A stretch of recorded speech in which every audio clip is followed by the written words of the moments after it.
betapa hukum kita itu sering bisa dimain-mainkan ya. Kalau sudah menyangkut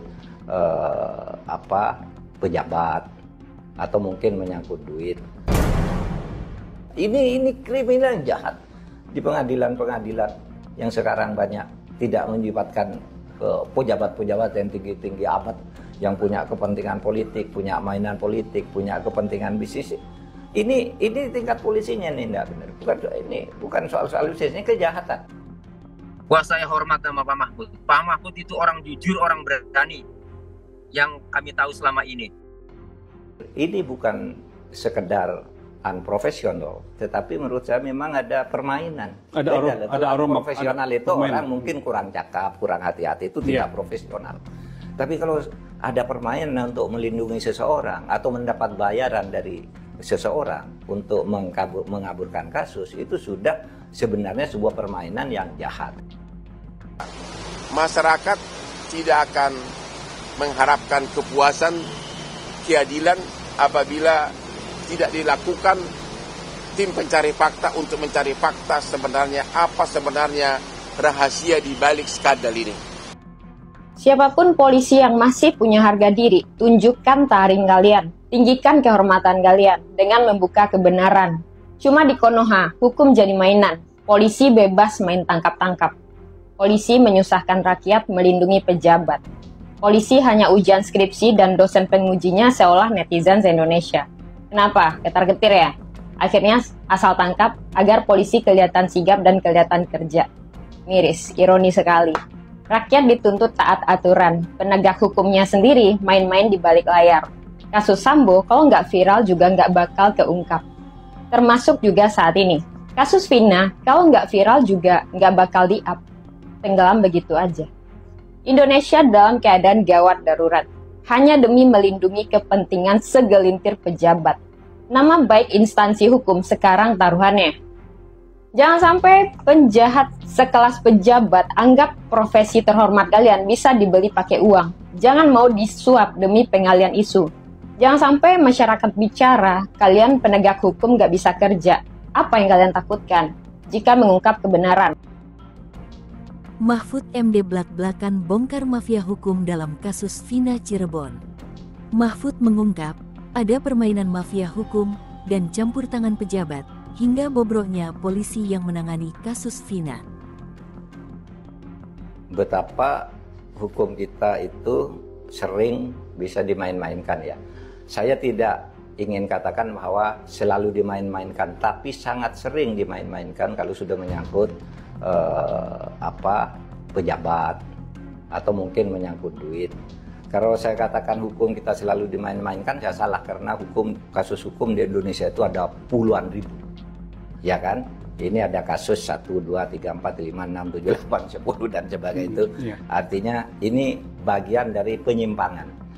Saya tidak tahu persis kasus Vina itu, tapi konstruksi kasusnya kayak begini. Dulu ada tersangka 10 atau 11 orang kan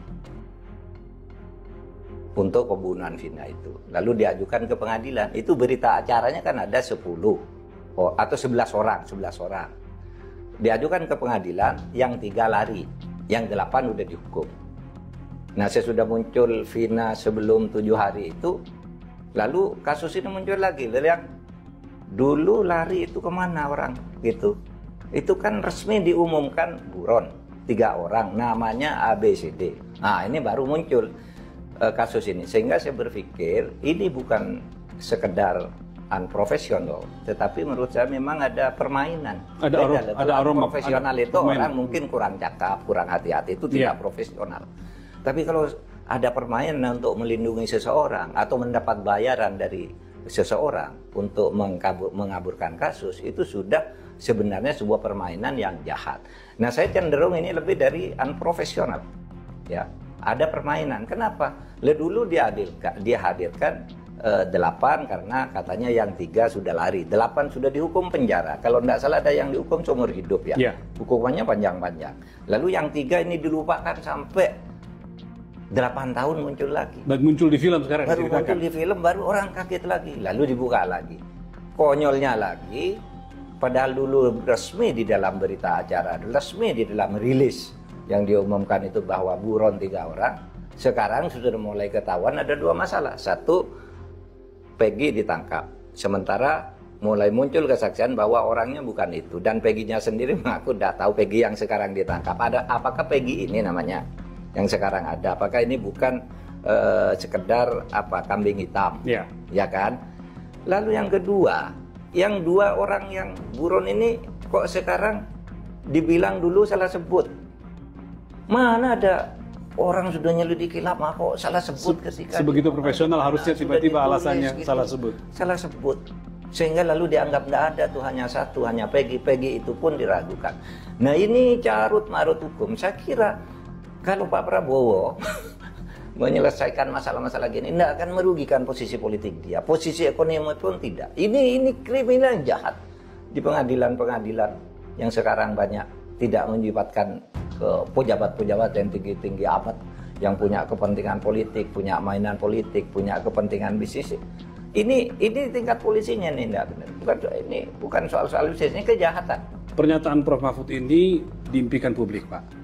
Karena kasus Vina ini begitu banyak yang masuk komentar, mencari Bapak di media sosial, mana Prof. Mahfud dulu ketika Menko Polhukamnya Mahfud MD, kasus-kasus seperti Sambo itu bicara dan tegas. Nah, mereka mengharapkan seperti itu, Pak. Tidak ada yang berani bicara sekarang. Iya.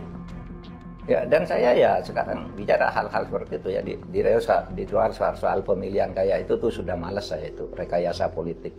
Tapi kasus-kasus seperti inilah yang saya katakan saya akan bicara terus terang. Itu gunanya podcast kita, karena tidak ada kaitan dengan kepentingan saya. Ini kepentingan hukum. Kalau saya bicara soal pilpres, soal apa, orang kan wah itu kan suaranya orang yang kalah. Betul. Makanya saya pilpres sudah selesai, silakan atur bagi yang menang. Tapi soal-soal begini ini kita semua harus tetap vokal. Baik. Terima kasih, Pak. Baiklah rekan-rekan sekalian, cukup sampai di sini dulu. Seperti kemarin, sampaikan apa yang Anda inginkan untuk saya bahas di kolom komentar. Insya Allah akan kita bahas di pertemuan selanjutnya. Mantan Menko Polhukam Mahfud MD mengomentari soal penanganan kasus pembunuhan Vina dan Eki di Cirebon 2016 silam tidak profesional dan terkesan ada permainan yang mungkin melibatkan pejabat atau adanya polisi yang disuap untuk menutupi fakta yang sebenarnya. Mahfud menilai, polisi yang menangani kasus Vina kurang cakap dan terkesan melindungi seseorang atau mendapatkan bayaran dari seseorang untuk mengaburkan kasus. Dan menurut Mahfud, itu sudah permainan hukum yang sangat jahat. Alasannya, dulu dihadirkan di pengadilan, 8 tersangka telah diputus bersalah dan dihukum seumur hidup. Dan ada 3 DPO yang masih belum tertangkap. Namun, setelah menangkap Peggy Setiawan, polisi tiba-tiba menghilangkan 2 DPO lain yang tercantum dalam putusan pengadilan. Bahkan, muncul petunjuk bahwa bukan Peggy Setiawan pelaku sebenarnya. Mahfud juga menduga bahwa Peggy Setiawan adalah korban yang dikambing hitamkan dalam kasus Vina. Pak Bambang, Anda melihat salah satu pernyataan Pak Mahfud adalah bahwa selain DPO tadi bahwa ada kesan permainan melindungi seseorang dalam kasus ini. Apa yang seharusnya menjadi fokus? Apalagi kan ada desakan untuk kemudian tim pencari fakta di sini. Saya setuju ya terkait dengan upaya membentuk tim pencari fakta.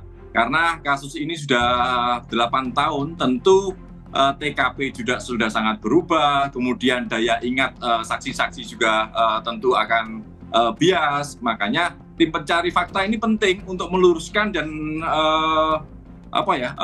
menjaga citra kepolisian, karena dalam kasus ini citra kepolisian jelas habis gitu loh, tersiok-siok lagi sama seperti kasus Sambo kemarin gitu.